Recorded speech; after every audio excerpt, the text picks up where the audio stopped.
Hello, I'm Doug. And hey, it's Nigel. And welcome to the Krewe of Japan podcast, a weekly podcast where we take you on audio journeys through Japanese culture. Welcome back to the Krewe of Japan podcast. Doug, what are we going to talk about today? Today's episode is actually going to be a supersized sumo episode. Oh, I see what you did there. You did? Oh, yeah. That was it's the national sport of Japan. It's something, I don't know if anyone's seen or if a lot of our listeners have actually seen it in person. One of the main tournaments in Japan I haven't actually been to before. I have been to a small mountainside sumo tournament where I actually participated, but that is a different story for later in this episode.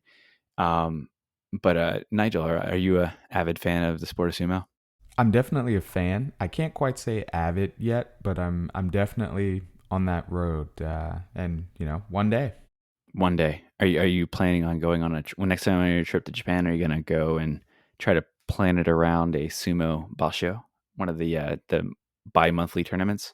And bi-monthly, I mean every other month, not twice a month. Yeah, man, that's something that I'm absolutely interested in. I didn't really have that opportunity last time I was there, so I would really be keen to take advantage of that if I was ever there during the same time as one of these tournaments. And speaking of that, isn't there one going on right now? Yeah, it's the Haru Basho. It's the spring tournament for March. It's 2 weeks from the middle of March, about March 14th, I think, is the start date, through March 28th. That's right, and this tournament's actually in Osaka, right? Too. So, so you watched the tournament? Yeah, it's something that I used to. It sounds stupid, but I used to watch it while I was at the gym after work. I go, and I think the tournaments go from they pretty much range all day, but they eventually end around either 5 or 6 p.m. in the evening, with the big names coming towards the end. And I would put it on like the treadmill and just kind of run and use it as entertainment to distract me from the monotony that is running in place.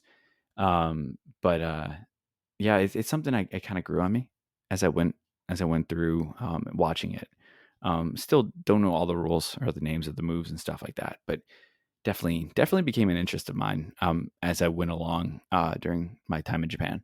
Yeah, and I'm really at that same point where I'm diving into it more and more each day and learning more about who's who and the history and the biggest moments in sumo. So that's really a part that I actually enjoy, and it's like a treasure hunt. It's so rewarding when you can actually connect the dots and see, oh, okay, so this guy was really big in the 90s and all that. So yeah, it's super fascinating. Well, and a good thing about diving deep and learning is to have someone that is very knowledgeable on the topic talk to it for us, and which we are very fortunate today. Well, not really today. We recorded the interview before today, but we're very fortunate to have had the director of USA Sumo join us for an interview. His name is Andrew Freund, and it was a great conversation that I think everyone will take away a lot more information, a lot about just sumo, not only the sport in Japan, and some information about it, but also the impact around the world. Yeah, and USA Sumo is a really incredible organization. It was founded in 1998, and since 2001, it's actually been the host of the largest sumo competition outside of Japan. Not only that, it's also the longest running sumo tournament in the world outside of Japan. It was also the first sumo competition and organization to allow women to compete at the competitive level as well. So just super incredible stuff. USA Sumo also does a lot of work in the entertainment industry. And so you've seen a lot of their sumo athletes actually appear on screen in movies like John Wick and Memoirs of a Geisha, Ocean's 13, 47 Ronin, and the list goes on and on. They've done a lot of stuff on like ESPN. They've been on Ellen.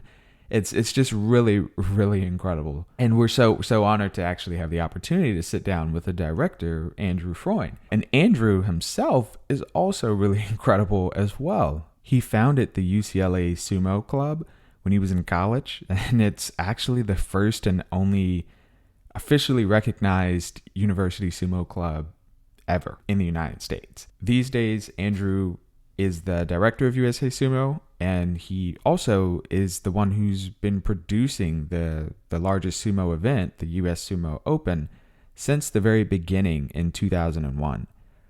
He's gone on to actually produce over 800 other sumo exhibitions worldwide. He does a sumo and sushi show, which is kind of like an exhibition that goes around the country educating people about sumo. And he's a consultant on sumo for Hollywood, for Discovery Channel, History Channel, Nat Geo. The list goes on and on. This guy has real dedication to the growth and awareness of sumo, and that's just amazing. And in addition to that, he's also a multi-time US National Sumo champion. He's had the opportunity to compete for the US national team at multiple World Games and Championship events, and he's actually defeated quite larger opponents. So just amazing, amazing guy. You forgot the most important thing, or at least it stuck out to me, the fact that he's in the Martial Arts Museum Hall of Fame. Yeah, it's true. He's actually in the Martial Arts History Museum Hall of Fame. So, how many people do you meet every day that can say that? None whatsoever. Yeah, it's wild. I remember reading that on his bio and prior to us talking with him, and I just like, holy crap. This is gonna be a great interview. Just like going in kind of hyped up, and the fact that, he was in that Martial Arts Hall of Fame, and really getting to speak to somebody that is pivotal in terms of bringing sumo to the West. Absolutely, absolutely. So, with that being said, let's go ahead and transition over to our interview with Andrew Freund.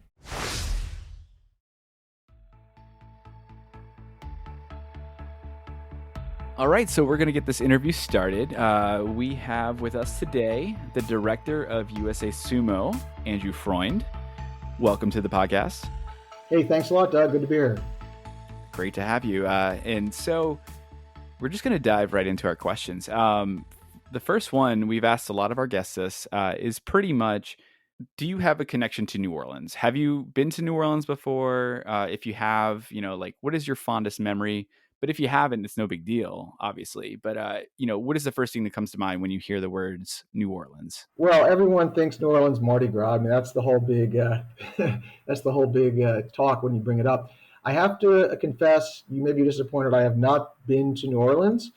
I do have some connection, though, because I have a couple younger brothers, a couple younger sisters. One of my sisters and her husband lived in Louisiana for 6 or 7 years. So my sister was in New Orleans many, many times. Okay.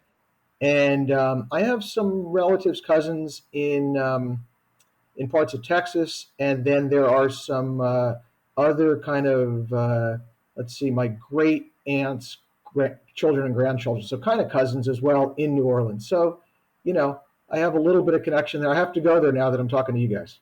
Yeah, absolutely. We'd love to have you. Yeah, I second that. We have to find a way to get you here. And it's funny you say that. The first thing that comes to mind for you is Mardi Gras, because a lot of times when we've had a couple Japanese people that come on the podcast, and a lot of times when I've met Japanese people and mention I'm from New Orleans, the first thing they say is jazz. They don't say Mardi Gras. So it's that kind of perception that comes with I guess depending on where you're from, because in the U.S. everyone knows Mardi Gras. But maybe internationally, it's not as well. Because I had some friends that we interviewed for a teaching episode, and that one, they spoke about New Orleans, same thing. They knew about jazz, and they heard about it that way. Not so much Mardi Gras. So it's interesting, the stick image of New Orleans versus the international. Yeah, for sure. And again, it's probably the way things are promoted in the media and news clips and stuff like that. So. Definitely. Yeah, well, we'd love for you to visit when the world returns to normal. And, I'm just kind of curious, has there ever been any type of sumo event in New Orleans that you're aware of? I don't know of any significant sumo event in New Orleans. There are recently, in the last few years, little pockets here and there throughout the country of Americans starting to do amateur sumo, which is a great development. Yeah. There has not been any substantial or significant, sumo event that I know of in New Orleans. So maybe you guys will host the first one. I hope so. Oh yeah, but we definitely need your help for that one. So at this point, we want to kind of shift gears and start discussing what led you to Japan. Good question. I'll try to compress the story. I'll try to condense it. So basically, when I graduated, actually before I graduated from college, I was at UC Santa Barbara, in Santa Barbara, California. And it's funny how I ended up in Japan. So I actually was reading the school paper early that year that I graduated, and it said teach in Japan. And back then there was no real use of email or internet, so I mailed my application to Japan. The guy who ran the company was interviewing. He was traveling in California. He interviewed me. I got hired. And long story short, I was actually graduated very young. I graduated when I was a teenager. At 19 years old, I got my bachelor's Oh degree. wow. Wow. So I was actually teaching in Japan as a teenager. I was 19 years old. I was teaching these corporate classes, like at the headquarters for Nissan. Wow. Um, a lot of these like big, I mean, you name it, pretty much every big corporation, the company I worked for taught them. So I was kind of a fish out of water. So I'm a little different now than I was then, but I was pretty shy then. I didn't really talk to people much. And there I was kind of in the spotlight, um, teaching. I always had an affinity and interest in Japanese culture, in terms of the history, the traditions, martial arts, the arts, you name it. So it was interesting to read books about it when I was a teenager, and then to actually be there in the middle of the metropolis in the Tokyo area teaching. So definitely, I got a crash course in a foreign culture. So it's awesome. That's Yeah. because I actually went. My first trip was a student studying abroad in Tokyo, and then I went back. I came back to the U.S., finished school. I had 1 year left, and then I went back to teach as well. But I taught elementary school through the JET program. So hearing that you went back and taught, not only just taught in English, but taught corporations and corporate English, business English, that's pretty great. Because I mean, what year was that when you went? I was there in 1990, and I ended up actually spending a total about a year and a half, 2 years there in two separate phases. So one was 1990 into 91, and then I also spent much of 94 there in a different location. So um, yeah, that was golly, that was 31 years ago almost that I went there. Yeah, and if I'm not mistaken, like during the '90s, they were having that big boom of like businesses wanting to learn English and teach everyone English so they can, interact with the Western countries and stuff. So that way they could, because a lot of the business was booming at that time and they had a lot of people. I know there was a movie, I can't remember the name. What was the main actor in it? Uh, I can't remember. But One, yeah, the one that's about 10 years ago, no, 15 years ago. maybe it was not Lost in Translation though. It was About a that, different okay. one. Yeah, it's for, I mean, Billy Crystal maybe was in it. Was it Billy Crystal? I don't know. No, Billy Crystal wouldn't have been in that. Anyway, I digress. But yeah, that's awesome. When you said you were in a different location, was that a different location in Tokyo or was it a separate like smaller town or? Actually, let's see. At first, I was in western part of Tokyo, but actually, yeah, the first time I was there, most of the time I was in um, Ichikawa, which is in Chiba, but kind of on the east side of Tokyo. And then the second time I was there, I was in a little remote part of the same prefecture in Chibaken, but in on the far eastern side of that peninsula. So it was Kisarazu, which was kind of like the sticks compared to being in the Tokyo area. When I was on the JET program, I wasn't in the sticks, but I went to a couple schools that kind of were. So it's a completely different experience, right? For sure, for sure. I mean, in the first time I was there, I was on trains often 4 to 5 to 6 hours a day because I would teach like let's say I was teaching at Nissan headquarters in Ginza in the early morning, and then in the afternoon I was teaching at in Kawasaki to an oil company, and then in the evening I was teaching in Tachikawa to which company was? I mean, there's a whole bunch. So I was often literally out for like 17 hours straight with lots of gaps in between, but being on trains and buses for, sometimes literally 5 or 6 hours a day, it was crazy. And I didn't like that. And then when I was in the smaller town in Kisarazu, I actually mostly got around by bicycle until I actually bought a little car. The roads were so small there, you couldn't have two cars pass each other. One of them had to pull over to the side of the road. Yeah. I know exactly what you're talking about. That's a nightmare, especially on those really tiny roads. You have to do the dance of who's going to move over to the side first, right? Oh yeah. Were you able to learn any Japanese while you were there? Yeah, it's really interesting. I never actually studied Japanese ever at any level with textbooks. I think one time I showed up for some class one time. So when I was there, like I said, I was kind of introverted. I didn't go out. I didn't really talk much. I learned a nominal amount of Japanese. Um, I could do basic communication. Since I got back here, I kind of changed, became more active in a lot of ways, and in after I got back from Japan, I started using Japanese pretty much every day, talking to friends, people I work with, my girlfriend at the time, and in the last 20 years, I use Japanese quite a bit every day, especially talking to a lot of the, the guys from Japan with pro sumo experience that I've been managing. So it's a very bizarre trail in terms of how I picked up Japanese. Reading and writing is very limited still. Spoken Japanese, I'm not going to say I'm fluent, but I've done a lot of interpreting for a lot of guys related to pro sumo and in other capacities too. It's great. Yeah, man, that's awesome. Yeah. So let's kind of move over to sumo now. You were describing your schedule. It sounded like you were really busy during your time when you were in Tokyo with all the traveling and different corporations and whatnot.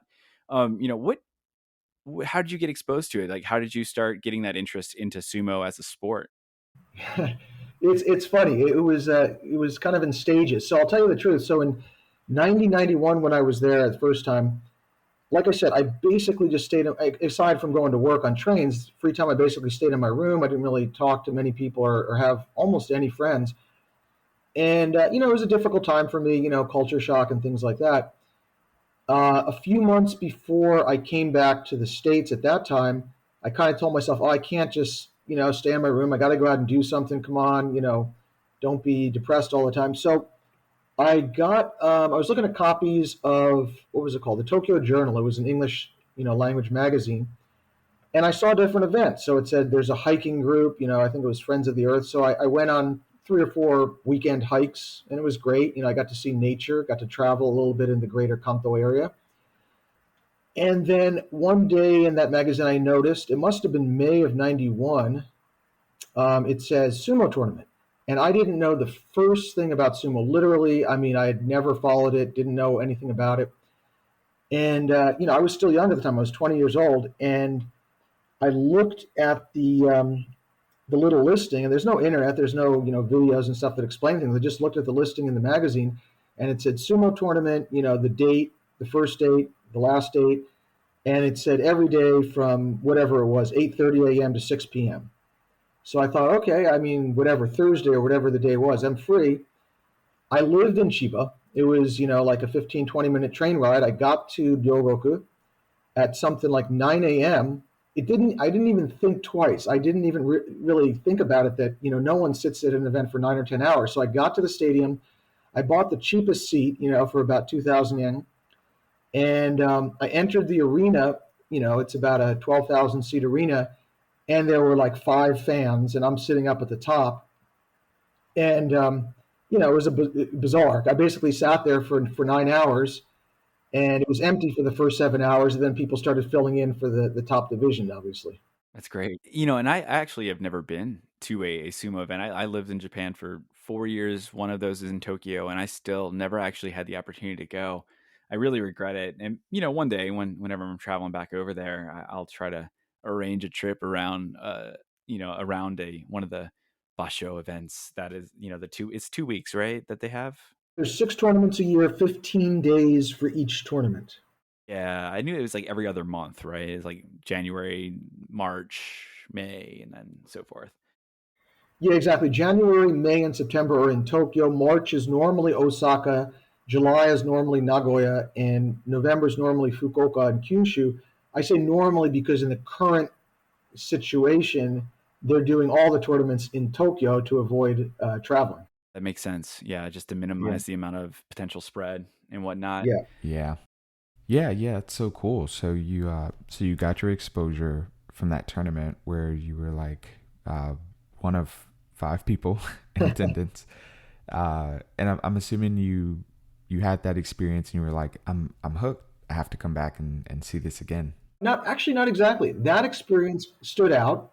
I didn't think much of it. I think at the time I had tried around that time I tried a few like Aikido classes when I was in Japan, and I had done a little bit of other sports. I had a pretty good career when I was younger in I wouldn't say career, but success in soccer and cross country running and things like that. I love to play basketball.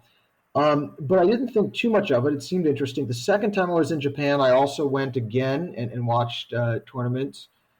Um, and then what really was the trigger was in 1997, there was an event called the Japan Expo in LA. And I'm not even sure if they still have it or not, but I think they do.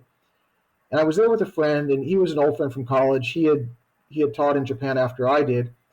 And we were just walking around the expo, and they had a martial arts area. And lo and behold, they happened to have visiting university level Japanese sumo wrestlers who were doing an exhibition. These weren't the pros, but they were, showing some great stuff.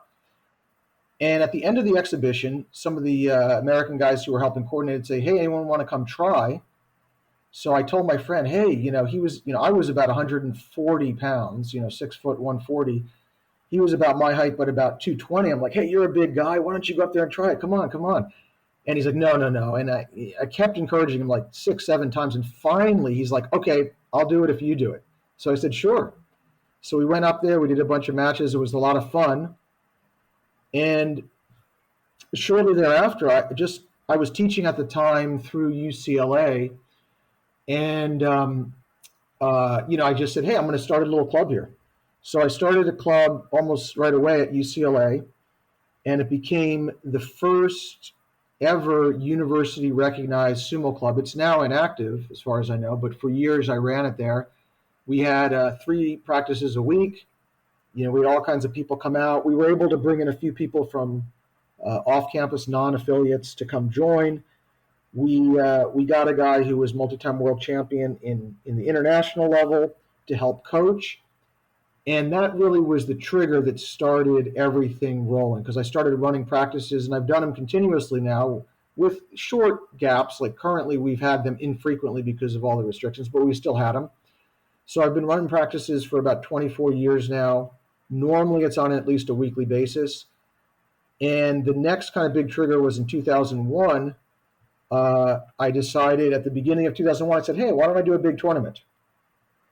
And that was the genesis of the US Sumo Open. Wow. And so little did you know that first sumo event you went to would lead to, you being one of the more pivotal people in bringing sumo to the United States.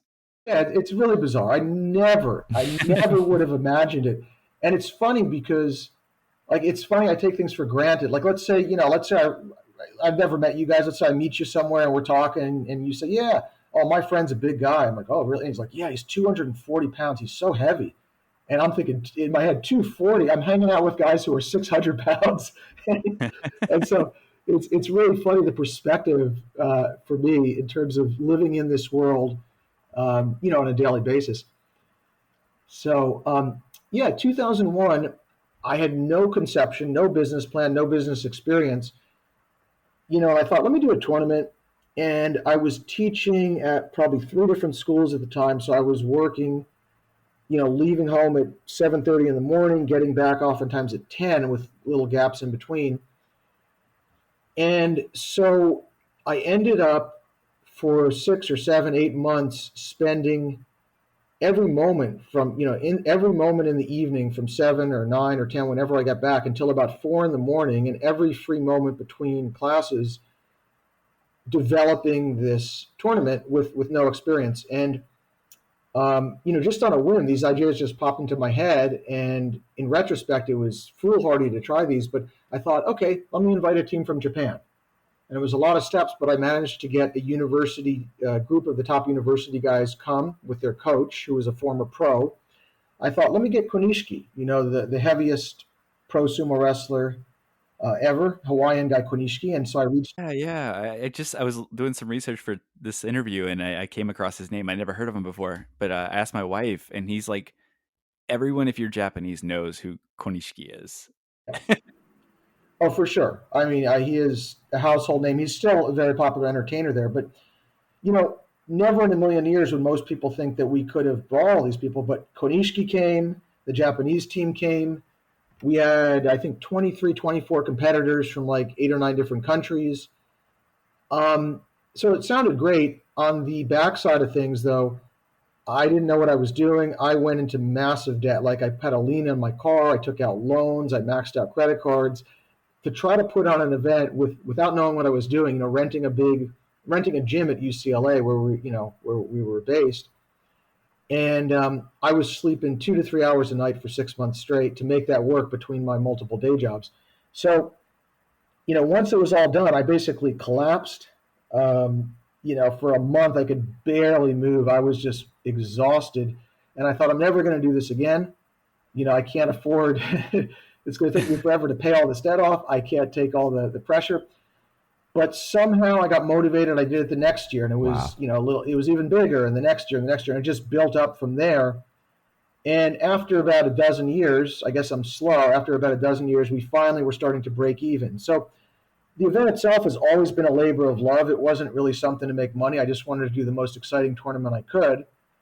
But again, without even thinking or planning, a lot of things developed from producing that event. So, pretty soon I was working very frequently on TV shows, commercials, films, where they needed a sumo wrestler, they needed a sumo ring, they needed some expertise. And probably been on, I have it cataloged somewhere, I don't know, 700 TV and film shoots.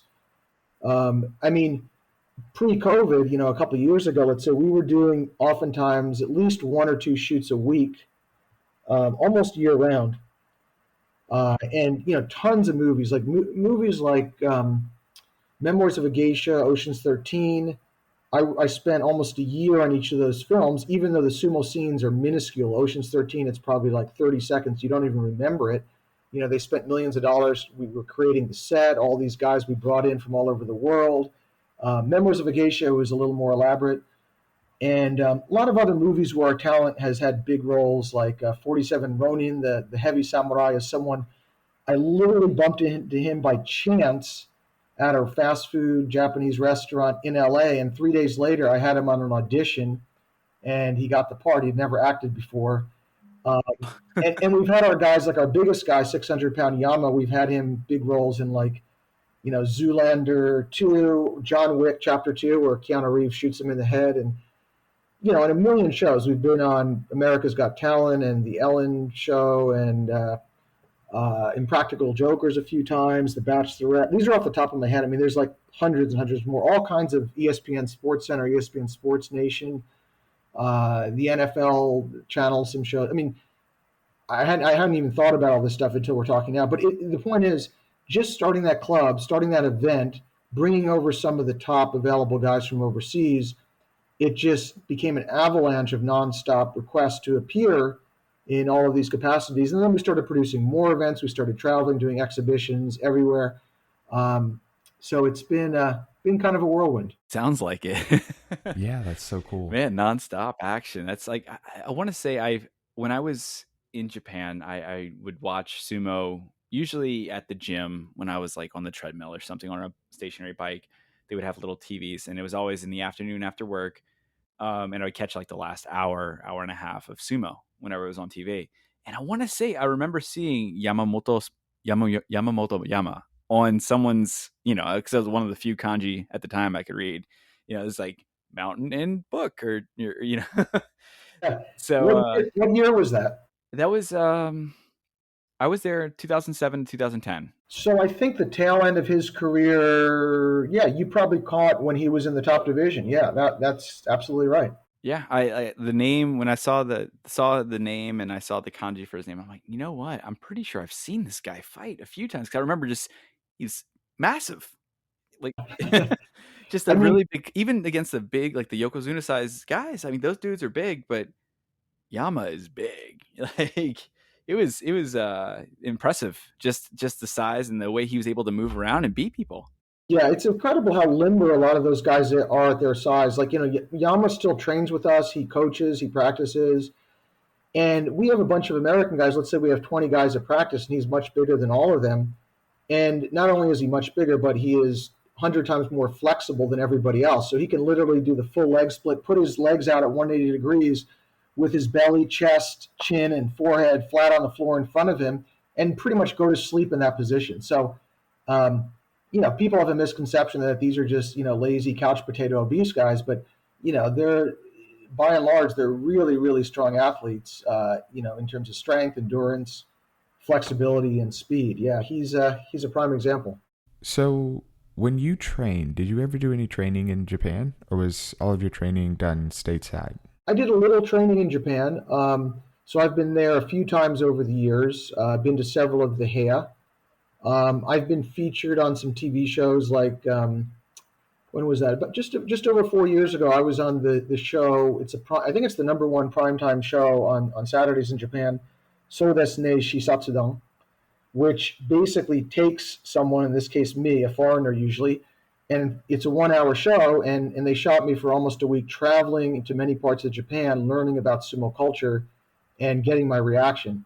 And that's just one example. But no, aside from that, I did compete in Japan at the Amateur World Sumo Championships. Um, I've competed multiple times at the Sumo World Championships. I've competed 3 times at the World Games. All of these times, of course, representing the U.S. team. But 99% of any training I've done has been here. But I've been fortunate that we've brought guys with pro sumo experience. Prior to Yama, there was Byamba, Mongolian guy who spent 5 years in the pros, and top multi-time national university champion Takeshi, um, several other top guys from Japan. I've also brought a lot of the great Japanese Yokozuna and Ozeki Konishiki I mentioned, as well as Yokozuna Akebono and Musashi Maru here multiple times for our event. So I've had them host clinics and learn from them as well. I don't want to say that I know that much, but I've definitely had rare opportunities to train with a lot of the retired guys from Pro Sumo, and it's been fantastic. And actually, 2 years ago, year and a half ago, former Yokozuna Takanohana was in LA, and he actually helped run a class that we hold at our group here. Wow, yeah, that's great. You have kind of a good connection with a lot of the folks over there, and that's awesome that they can come in and kind of cycle through and visit your school and train with students. That's pretty incredible.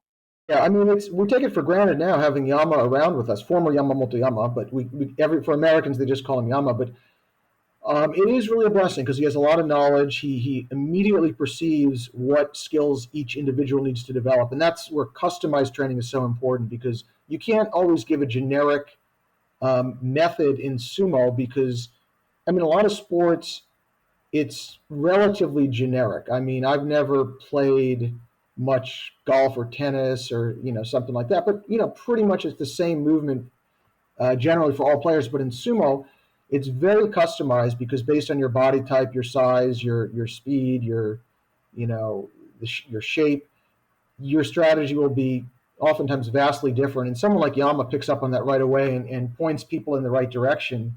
So that individualized training is really key.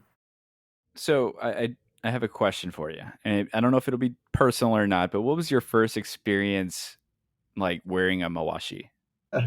Um, yeah, Did it it was. take time getting used to it? Yeah, no, not actually. It wasn't that unusual. I mean, to tell you the truth, most Americans, including me, normally are wearing, um, like biker shorts, like spandex shorts under the mawashi, which is optional. Some people do, some people don't. Here in Japan, obviously, they always wear nothing but the mawashi, but depending on someone's level of comfort and modesty, in amateur sumo, around the world, a lot of people choose to wear those biker shorts. So in terms of like being embarrassed or something, it's not a big deal.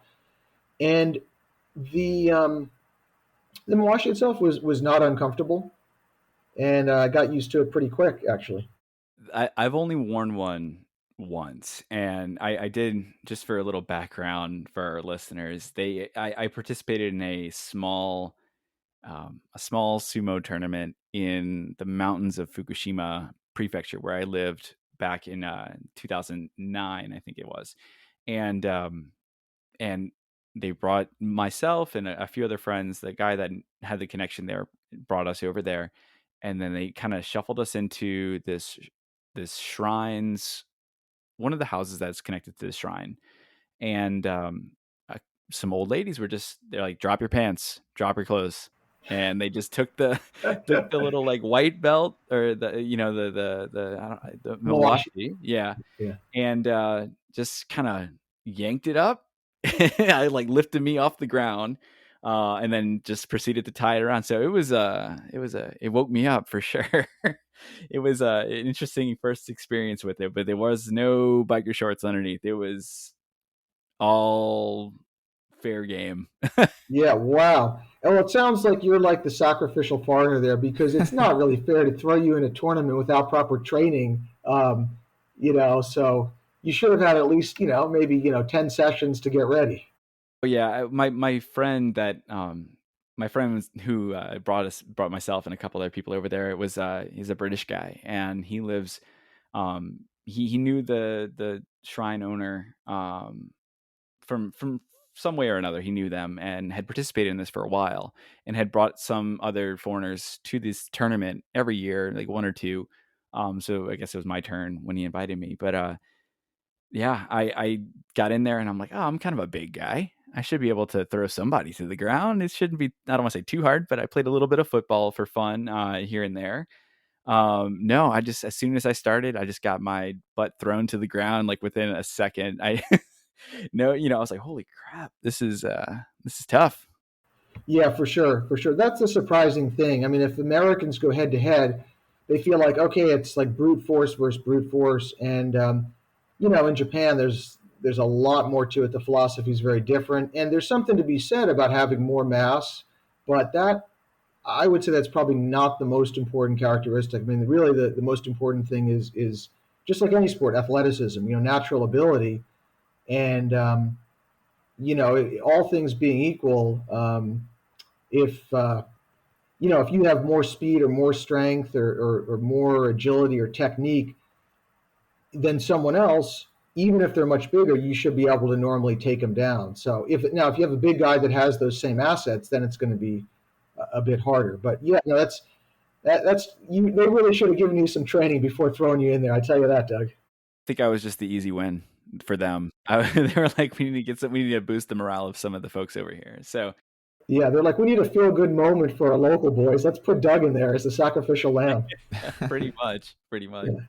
Yeah. So what is for, like you mentioned, there's a difference between professional and amateur sumo wrestling. Obviously, professional is professional, and they're competing, and the regimen is much more difficult, I'm assuming, than your typical amateur sumo wrestler.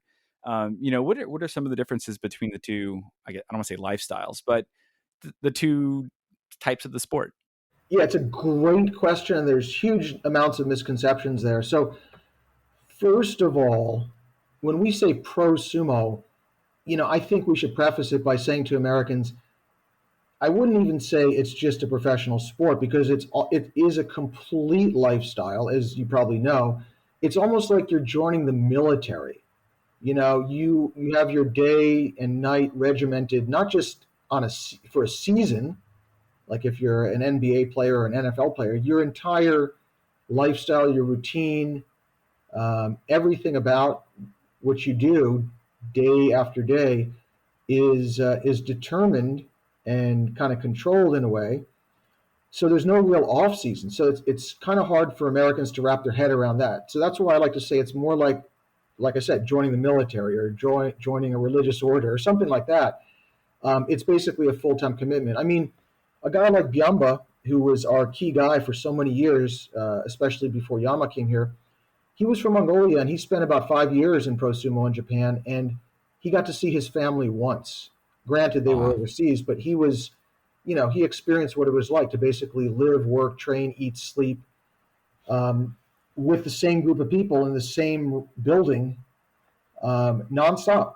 So that's something that people should get their heads around first. That joining pro sumo is not like pro sports as we think about it. It's a lot of people, like, I don't think I would want to give up that much independence and live like that. And a lot of people, a lot of Americans probably wouldn't want to. So it is, a challenge in that way for some people. Really a lifestyle. Yeah, truly. Yeah, it is. And for better or worse, I mean, on a positive level, it's an amazing preservation of traditional Japanese culture. Just like, let's say, for women, geisha are serving that role of preserving different arts. Sumo is a way of preserving that traditional martial lifestyle.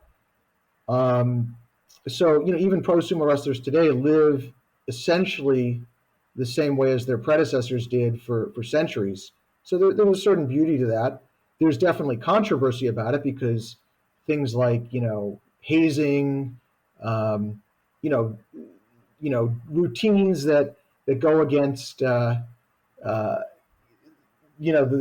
lifestyles that would be preferred by, let's say, I don't know.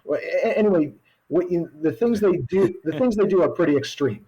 Yeah. So Yeah. it's interesting. But contrast that with amateur sumo, or we could say international sumo. And even in Japan, the majority of people who do sumo are not in the pros. So there's lots of kids. There's elementary, middle, high school, university competitions. There's regional competitions, kind of like what you went to, maybe, in your area.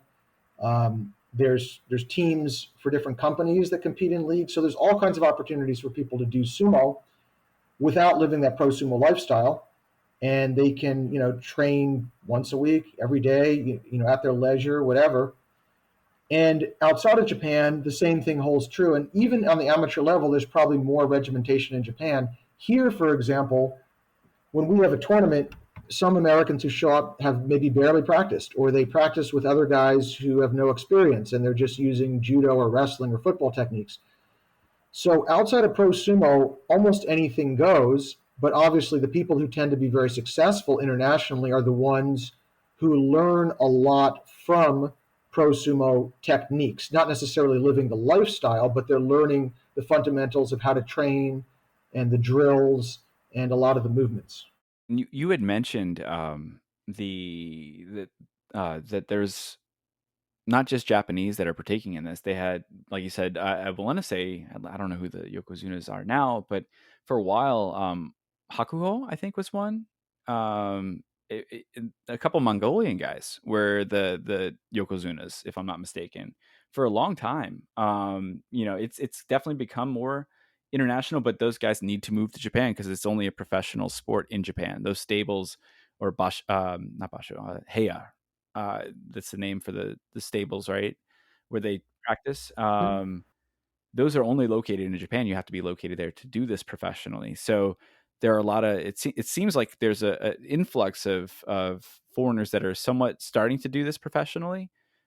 Is that your perception as well? Well, it's not just my perception; it's the reality. But there are extraordinary, almost unimaginable barriers, and I'll explain just a little bit. And so there have been foreigners in pro sumo for many decades. The first, there was a huge wave of Hawaiians, and even prior to Konishiki, there was Takamiyama, who was kind of like the pioneer, and he reached the rank of Sekiwake, the third highest rank. Konishiki reached Ozeki, and then Akebono and Musashimura reached Yokozuna. And there were probably something like 20 Hawaiians along the way who entered. Some of them didn't stay long. Some of them didn't reach the highest ranks. There were a few other Americans. There were a handful of people from here and there from other countries. But after the kind of on and off Hawaiian wave, the next big influx of foreigners was, as you mentioned, the Mongolians, and they have been dominant in the past 2 decades.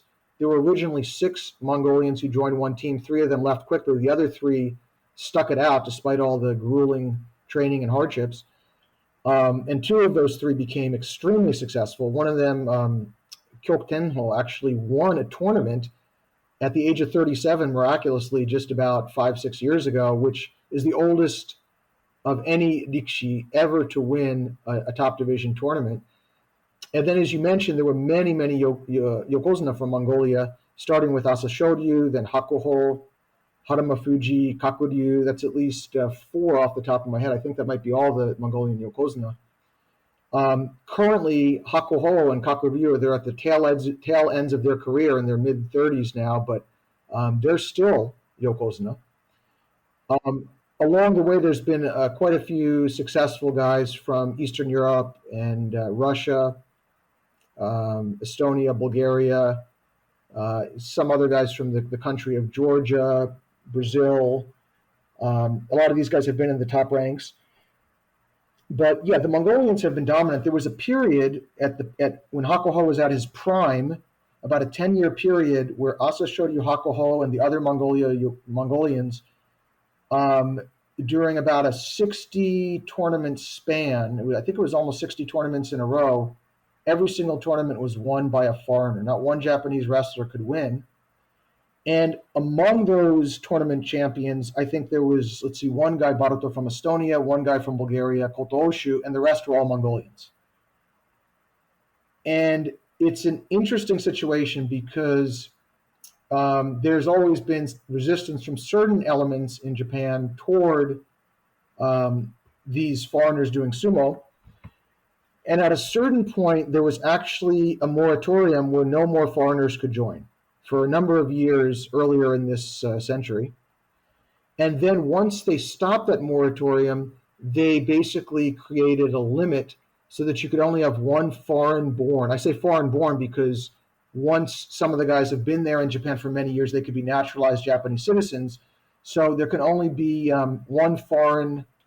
Well, actually, once they become Japanese nationals, another guy can join their team. So let's just say one foreigner per team, and there's roughly 35 or 40 heya or teams, which means out of about 700 pro sumo wrestlers, let's say only about 5%, about 35 out of 700, can be foreigners, which means you're maintaining 95% Japanese Rikshi. And if they open the doors tomorrow to unlimited number of foreigners, I think the floodgates would pour open and several hundred Mongolians would enter Japan and and try to take over. On the other hand, I understand why pro sumo and perhaps Japanese culture wants to do that, because they're trying to show that it's not just a sport. It's not simply about physicality. You want to learn to be respectful. You want to learn discipline. You want to learn a lot of things that are implicit in the culture there. And a lot of foreigners were not respectful. They broke the rules. They caused problems. They had fights. And so some people could argue, just to be devil's advocate, that Japan was trying to keep their tradition strong by not letting in elements that were, basically going to dilute the, the solidarity and the strength and the tradition of Japanese culture and pro sumo. So there's really two sides to that argument, but it's definitely interesting to watch the influence of foreigners over the decades in pro sumo. Wow, that's very interesting. I'm a big soccer fan, and you actually see that in soccer leagues around the world, particularly when it comes to their national teams. There's this attempt to really preserve this national identity of their style of soccer. So that's interesting that these different sports are using these caps as a method of discrimination to try and maintain some element of the traditional aspects of the culture and sport.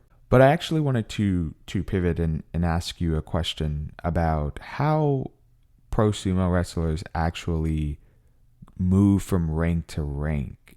So how do they level up? Because we've mentioned terms like yokozuna in this episode, and I think a lot of people who are unfamiliar with sumo won't actually know what that term means and won't have an idea of the prestige it carries and how you go to actually getting to that rank. So can you explain that to us? Good question. Very, very good question. And I was going to allude to that earlier too, because the hierarchy is extraordinary in pro sumo. Like there's a very, very clear-cut, defined pecking order. And at any given time, let's just say there's 700 pro sumo wrestlers. There might be 620, there might be 750. It's in flux, but let's just say there's 700. Those 700 guys know exactly what their rank is. You're number 399 on the ranking chart. I'm number 412. Everybody knows exactly where they stand. And moving up and down the ranking chart is generally objective and is based on your win to loss ratio. So let's kind of summarize it simply. There are 6 divisions in Pro Sumo. So it goes from Jonokuchi, Jonidan, Sandanme, Makushita, Juryo, and Makuuchi. And the top 2 divisions, the Juryo and the Makuuchi, those are considered quote unquote professional or salaried ranks, which means that the bottom 4, I shouldn't say ranks, divisions, the bottom 4 divisions, even though all the guys basically live and train together, the bottom 4 divisions are getting a very tiny stipend. They get room and board, but they really don't make a lot of money. They don't get a lot of fame. They don't have too many perks. Once they get up into the top 70 guys, so Juryo, the second highest division, has 28 wrestlers, and the top division has 42. So once you're in the top 70 guys, that's about the top 10%. Then you get massive increases in salary. You have a lot more freedom. You have skibito or lower rank guys serving you all the time. The changes are extraordinary. For example, once you reach that level of sekitori, the top 2 divisions, you will get a kesho mawashi made, which is this elaborate kind of apron you wear only for a ceremony for a few minutes, but it's hand stitched to the finest silk, and it might cost $20,000, $30,000. It's really amazing how the ranking chart determines everything, and it's the same thing in the training. The lower rank guys have to train hard first at the crack of dawn. The higher rank guys can start a little later. After practice, the higher rank guys can jump in the bath, have their meal right away. The lower rank guys, are the last guys in the, to bathe, and they're cooking the food and they're eating last, and et cetera, et cetera. So the ranking chart is very clear cut, and like I said, generally it's objective. If you're in the lower 4 divisions, you have 7 matches in a tournament. If you're in the top 2 divisions, you have 15 matches in a tournament. So let's say you're in one of the lower 4 divisions and you have 7 matches. You win 4, you lose 3. The next tournament, you'll be bumped up a little bit on the ranking chart. If you win 3 and lose 4, you'll be pushed down a little bit on the ranking chart. And if you win 7 and lose 0, conversely, you'll go quite a bit higher. And if you do 0 and 7, you'll go quite a bit lower.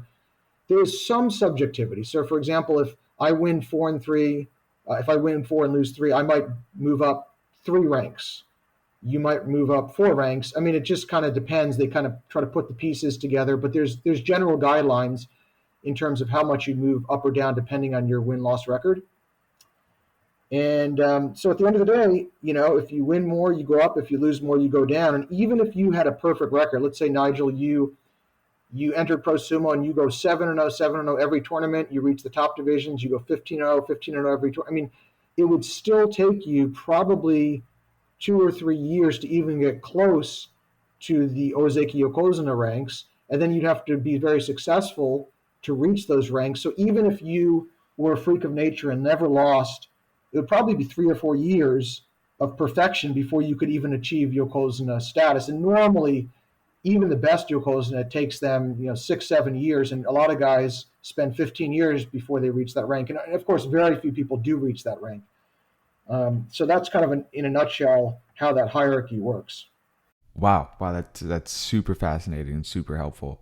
One question I have about that though is who is the group that's actually making the decisions about ranking up wrestlers? For example, you go 7-3 in one tournament. Who's the one that's going to say, okay, we need to move this guy up or move this guy down? Is there an association that is making these decisions? And if so, who are the people that make up this body? Yeah, so the Pro Sumo organization, the Nihon Sumo Kyokai, or people say Grand Sumo Association, generally they're led by the oyakata, which are like, people say coaches, but they're like stable owners, like team owners slash coaches. There's no one title that we have here that corresponds to that. So basically, if you retire from pro sumo and you achieved a great deal of success, if you were in the top division or even the second division for many, many years, and you hit certain milestones and you have enough money and support to pay, you could become an oyakata, which is team owner slash coach slash kind of board member counselor of the Grand Sumo Association, Nihon Sumo Kyokai. And among those coaches, so like I said, if there's about, let's say, 40 teams, some of the teams have multiple coaches because there are different reasons. But let's just say there's at one time 60 or 70 oyakata. Those oyakata, well, they're in different committees, and sometimes there's rotation over the years. But for example, there's a judging committee. So certain of them are serving as the sideline judges who are observing the matches. Certain of them are serving as the promotion ranking committee. And so that committee will basically look at all 700 wrestlers after each tournament and adjust their position on the bansuke or the ranking chart based on their results. So there is a little bit of subjectivity, but generally it's not going to waver too much because it's not one guy making the decision. It's a group of the top coaches, the most successful retired wrestlers who are making those calls.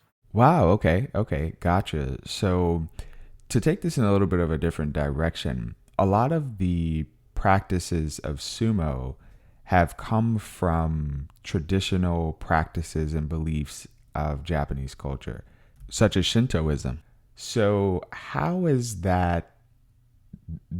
are those traditions carried over into the international competition? Very good question. Well, it actually, there's a limit to how much you can translate those sumo slash Shinto traditions outside of pro sumo. Because if we were to try to mimic pro sumo in terms of the elaborate silk kimono that the referee wears, in terms of certain ceremonies, the keshimawashi and dohyo-iri and things like that, it would in a way be sacrilege. So in international or amateur sumo, there's specific protocols that are followed based on guidelines from Japan. But we don't want to go beyond that because it would be pretending to be something we're not. That being said, some of the basic fundamental aspects of amateur sumo that incorporate what you see in pro sumo are things like the shiomaku, where you throw salt into the ring before competition. And that's not normally even done in this country or some places because we generally are using a portable plastic sumo ring as opposed to the dirt one. But when we participate, let's say in the World Sumo Championships, they have the clay ring that they have in Japan, and you can throw salt to purify the ring. Before each bout, even in amateur sumo, all the wrestlers do the chirichozo, which is the ceremony where they squat down, they face each other, and they clap their hands, they hold up their arms to show they have no weapons. So those basic fundamental rituals are intact, but doing something more elaborate, especially with the silk, colorful silk belts that the wrestlers wear in the pros, and the referee's costume, and many of the ceremonies that the gyoji or referee and the yobidashi or the ring attendants do are not included in amateur sumo. So it's a very fine line, and there's very specific protocols where we want to respect their tradition and follow the fundamental aspects of the rules and the rituals. But we don't want to overstep and try to mimic pro sumo because that's its own animal. It's very unique. Yeah, it's a great question. So one of the other customs that I've seen, and I don't think they actually allow it anymore, is the zabuton cushions being thrown when there's an upset victory over a yokozuna or something along those lines. Um, have you been fortunate enough to view that like in person before? Oh, I have not seen the zabuton throwing. And you know what, Doug? I'm not sure. I remember I'm always watching the Ozumo, the Pro Sumo broadcasts in Japanese, and if I recall, it must have been just over a year ago at the Kyushu Basho, so it must have been November of 2019. I remember one of the announcers mentioning that they were talking about the history of the stadium in Kyushu, and that at a certain point they affixed the zabutons or the cushions to the seats or the the areas where folks were sitting so that they could not be thrown. I believe that happened some years ago in Kyushu. I don't know the status in Tokyo now, but I seem to recall that even if in recent years I've seen some zabuton throwing when Yokozuna was upset.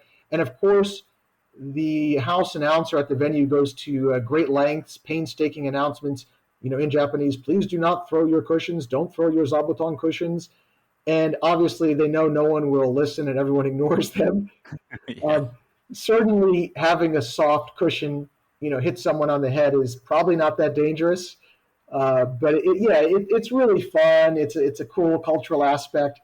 It'll be a little bit sad if it really has gone away, or if it really does go away. But yeah, you don't see that in sports here, right? If someone throws something into a soccer field or a basketball court, they're going to be booted right away.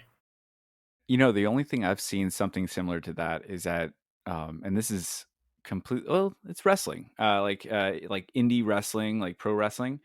When they have some wrestlers that come in the ring, they'll have like these streamers that like are made of paper that they allowed that fans can throw in the ring. And again, this is more the indie shows, not like your big like AEW or WWE brand wrestling, but more of the smaller shows. And actually, I've attended a couple pro wrestling events in Japan as well, and they allow those at those events, and I think that's where that tradition came from. So I wonder if there's some kind of tie to celebrating. This was more for entrances and when someone wins a victory, but not so much when a champion loses or loses only. But something I didn't put the pieces together until literally just a second ago when I was thinking about it. I'm like, I don't know of anything else except wrestling, which is mostly the Japanese wrestling shows that I've been to.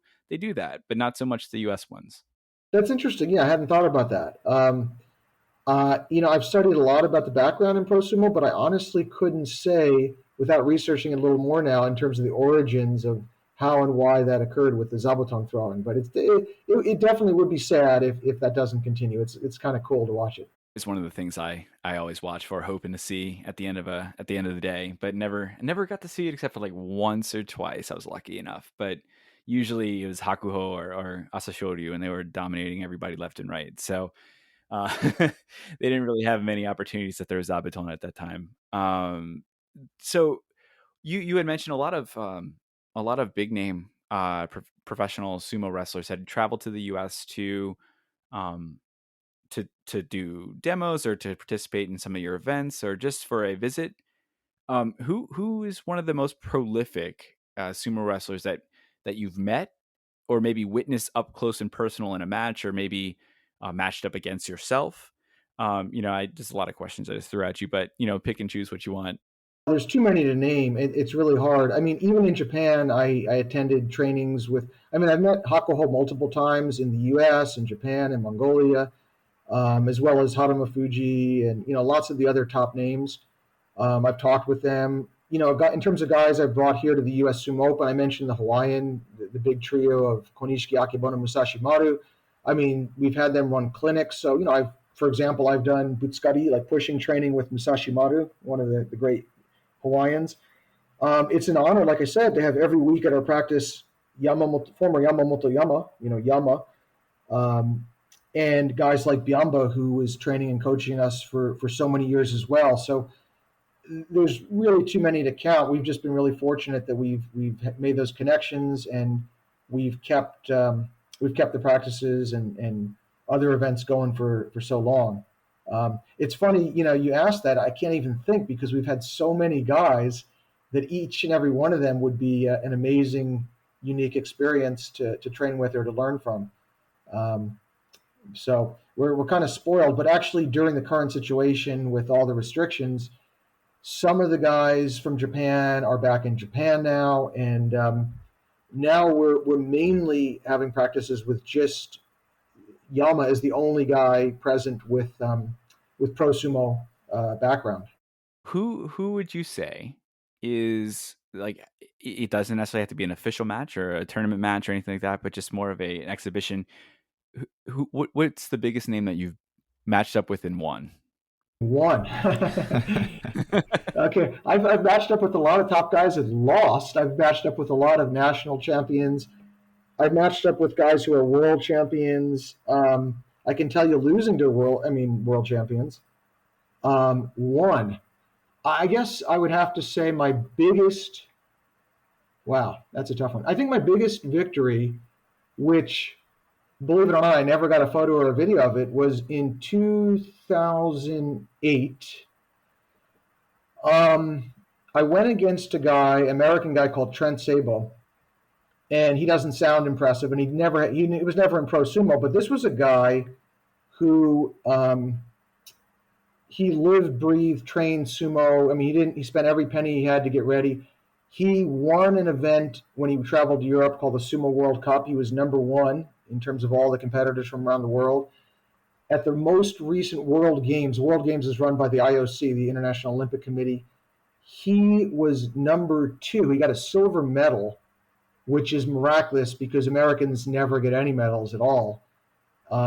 Just spectacular competitor, amazing athlete. I mean, just the musculature, the speed. This guy is just a monster. And over the years, mostly at national championship tournaments in this country, I've probably fought him about 15, 20 times, and he would win every time. In fact, the only times that I won the US national champion title were the years when he wasn't there. So I've won multiple times the US national sumo champion title. And those were the times he wasn't there. Otherwise, he pretty much won every time. So this guy, Trent Sabo, 2008, I beat him. The one time out of maybe 15 chances that I beat him, it was a miracle. I think it was a case of him not expecting what was coming because I had a broken thumb. I was in a cast for 6 months. I hadn't trained. I've always tried to gain weight, but I was back down to about 145. I'm up to 160 now, which for me is huge.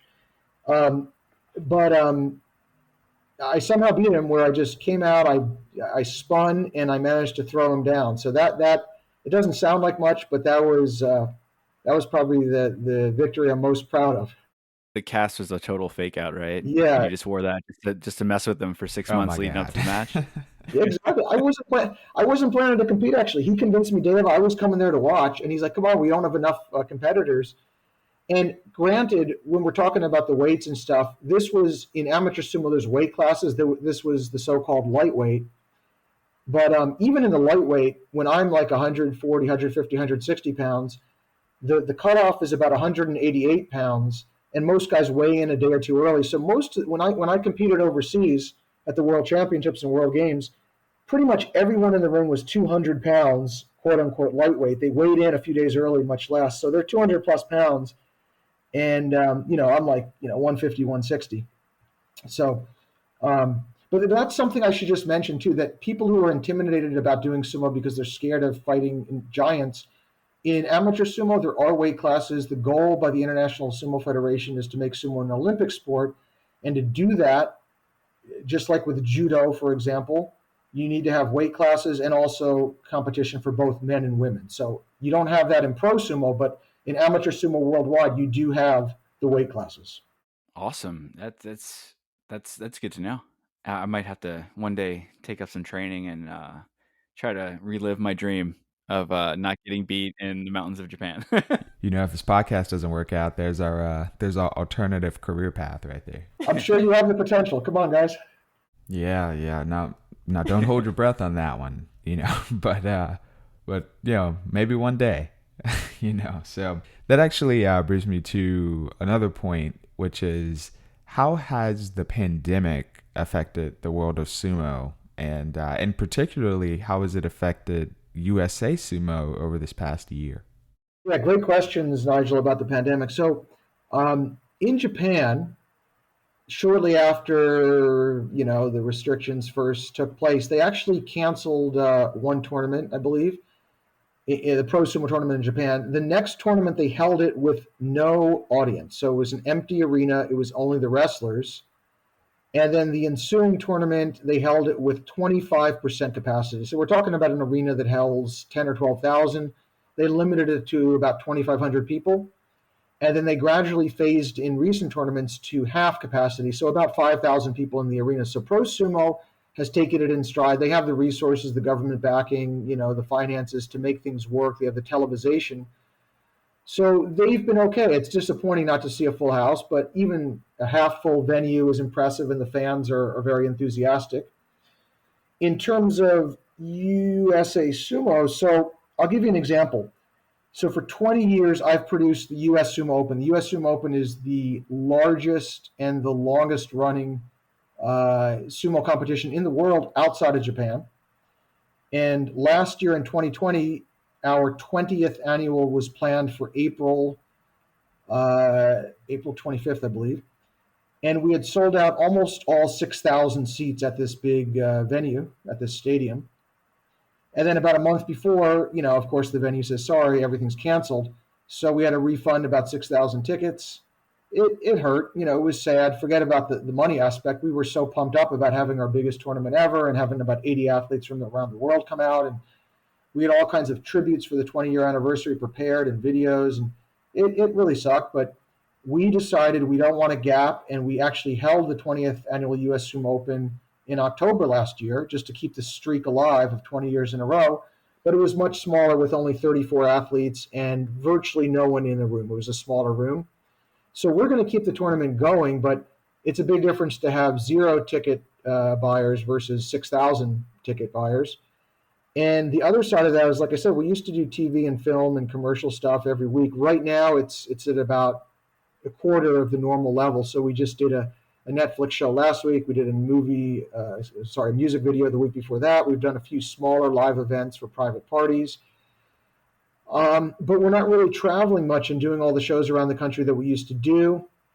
And, it's sad that our guys are kind of just sitting there with not as many opportunities. But, we're doing what we can, and we're still trying to do educational things, post things online, sharing about sumo. And we'll see how things go. One way or another, we're definitely going to hold the 21st annual US Sumo Open later this year in 2021. But it's hard to say now what the scale will be, what kind of venue. Will fans be allowed, or will it be live streamed only? We're just kind of playing it by ear at the moment. Well, I'm glad to hear that y'all at least held it last year in some capacity. 20 years is a huge accomplishment, and it's particularly really amazing when you just told us how it started and how that first year was really difficult for you. So hats off for really ensuring that sumo has a competitive presence here in the US. So the last year's tournament was it live streamed? No, actually, that was the first time in recent years that we did not. And it was because we were down to bare bones. Normally we have like about 150, 200 people working at the event, from ticket takers and ushers and announcers, and 15 people on the film crew, and merchandise and everything. And we literally had about 3 or 4 of us in the room. And we had one guy filming it. We edited it and posted some clips of it later. But it was much smaller scale, unfortunately. I gotcha. Okay, so one last question for me here. If people wanted to actually watch sumo from the United States, what are some avenues to do that? Yeah, I know there's several ways to watch Japanese pro sumo. I think via NHK. There's like a TV Japan package. There's I think 2 or 3 or 4 different platforms. Some of them are included with the cable package. I think it's the NHK that some people have access to. You can pay a monthly fee and get TV Japan. I don't know the details offhand. I don't even remember which source I'm getting it from myself when I watch it, but I'm watching it every tournament myself. But look it up online. Basically, type in Grand Sumo broadcast, and there's multiple ways to access that content, either live and or posted. Yeah, and I usually use NHK as well. It's really great. It's free. It's available on your computer, phone, Roku. So it's really great, and they have on-demand options. So NHK is usually my go-to as well. But I didn't know if you had a special hookup for us. I wish I did. No, the NHK, if you have access to NHK, the free option is obviously a great one. Definitely. I'll have to check that out. I didn't realize it was on. I want to say I saw on the Roku that I have, there's an NHK app. I don't know if it's NHK World or, real NHK. Yeah, that's actually Is the that app what that you I watch? Okay, use. cool. Yeah, well then I know what I'm doing. Is it soon? It's soon, right? Um, Next week, when does the March. It starts. It's this month. It's March 14th to March 28th. well, I know what I'll be doing in those days. Yeah. One last question. You mentioned that you do a lot of events for USA Sumo, whether that's with the individual professional wrestlers, kind of working with production agencies to do TV spots or movies or things like that. But then also some programs that you do with Sumo where you would tour around and do, I think it was sumo sushi, I think was the name of it that you did with Living Social. Well, we started doing sumo sushi shows with Living Social, and we branched off and did them once Living Social shut down that events department. But we've done many versions of that over the years as well. So absolutely, those have been amazing. Whether it's called Sumo Sushi Show or not, we've done sumo exhibitions for corporate events. I mean, all the big Silicon Valley companies, we've gone up there and done their holiday parties, and we did Elon Musk's birthday party, and we've done lots of Hollywood celebrities. I won't mention all the names. We've done their private parties. So yeah, I mean, we basically bring in guys like Yama and before Biamba, although he's not with us now, sadly. Um, Sorry to hear that. yeah, no, it was very sad. We lost him last year. Um, Not because of COVID; it was pre-COVID. But anyway, we bring some of these kind of celebrity sumo wrestlers, and we do a show, and it's interactive, it's funny, it's educational, and then you get some of the celebrities to step in the ring and try to push a 600-pound world champion. It's great fun. Sounds like it. Yeah. We do have a local Japan festival that occurs every fall in New Orleans. Barring a global pandemic. Maybe there's an opportunity for collaboration at some point in the future. We'll have to reach out to you offline and see about that. Sounds good to me. Yeah, we've done a lot of those festivals. We've done so many regular annual Japanese festivals or Asian festivals in many years in a row, about 8, 9 years in a row in San Francisco, in Chicago, in St. Louis. A few times we've done the National Cherry Blossom Festival in DC. So there's plenty more locally in Los Angeles too. So love to do something with sumo in New Orleans, and you guys will get front row seats, I guess. Can't wait. Oh, I'm pumped. Oh, I think we just found our way to get you to New Orleans. There you go. There you go. Before we wrap up, if we had, let's say someone's traveling out to Los Angeles, are your classes that you hold, are those something you could pay for, a la carte, or is it more of a package? Like, if they're interested in participating in a sumo lesson, is that something that they can easily do? Absolutely. I think we probably have the best deal of any martial arts class you can find. We've had the same fee for the last 24 years. It's $10. Show up, pay $10, just wear shorts. You can borrow a mawashi, and you'll learn from Yama, the multi-time world champion. I mean, now that you mention it, wow, we should be doubling, tripling our price. But no, I mean, we have a lot of newbies come out and try it. Obviously, if you stick with it, you're going to want to buy your own mawashi instead of using a loaner belt. But it's very open. It's very accessible. We have kids who are 5, 6 years old do it. We have, senior citizens who join, and men and women of all sizes and backgrounds. And even if you're not really competitive in terms of joining tournaments, it's a really good workout because it's heavy cardio. It's a lot of strength building, a lot of stretching as well. So I think I'd recommend that anybody come out and try 1 or 2 classes just to get the experience and see what you can learn, and maybe take some of that knowledge into any other disciplines or sports you might be doing anyway. There we go. Next time you're in LA, look up USA Sumo. Is that the name that they can look up to find those lessons? Just USA Sumo? Just go to usasumo.com.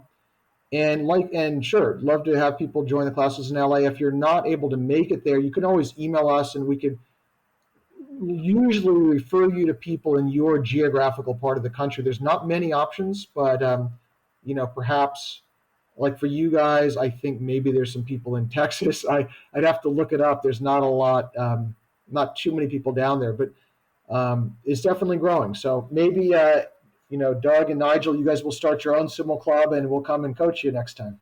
Nigel, you ready for that? Born ready. Now, I don't know if we can compete with that $10 fee though. That's pretty killer. Yeah, yeah. Well, no, it's really funny. Last thing I'll mention, originally we didn't think anybody would like it, and we're like, okay, we got to get people to come here. We got to retain people because everyone was like, sumo? No way, that's too strange. And that was how it was back in the 90s. But people started coming more and more, and we just never changed the price. I didn't think much of it. We were doing this just to help people and kind of, like I said, a labor of love, doing the tournaments and the classes.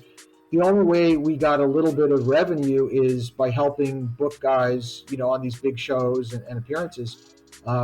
So yeah, no, now that you mention it, it is a great deal for anybody to check it out. So hopefully we'll see some of you guys either in LA or New Orleans next time. Absolutely. Sounds good.